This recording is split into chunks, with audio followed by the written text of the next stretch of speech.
السلام علیکم دوستو، تو ایک بار پھر ہم حاضر ہیں ضلع بڑگام کی زرعی زمین کی ابپاشی کے بارے میں بات چیت کرنے کے لیے اور بڑگام میں کاشت کی جانے والی فصلیں۔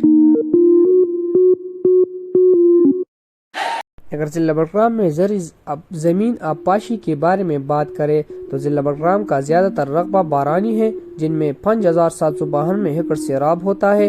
بڑگام میں سب سے زیادہ کاشت کی جانے والی پیداوار گندم اور مکئی ہے، جبکہ دوسرے نمبر پر چاول کی کاشت سب سے زیادہ ہوتی ہے۔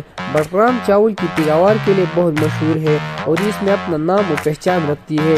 اس کے علاوہ سرسوں، جو، مونگ پھلی، آلو اور مختلف قسم کی کثیر تعداد میں سبزیاں اگائی جاتی ہے۔ اور اگر یہاں کے زبانوں کی بات کی جائے تو ضلع بڑگام میں سب سے زیادہ بولی جانے والی زبان پشتو ہے، جو تقریباً 90% تک تمام علاقوں میں بولی اور سمجھی جاتی ہے۔ ضلع بڑگام کے سب سے بڑی ادبی اکیڈمی آباسین پختونخوا اکیڈمی پشتو زبان کی ترویج میں دن دگنی رات چگنی اپنا فرض نبھا رہی ہے۔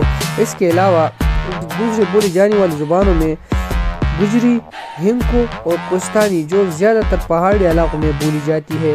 ضلع بڑگام میں سب سے زیادہ آباد قوم سواتی، خانخیل، یوسف زئی، سید، بدخیل اور گجر قابل ذکر ہے۔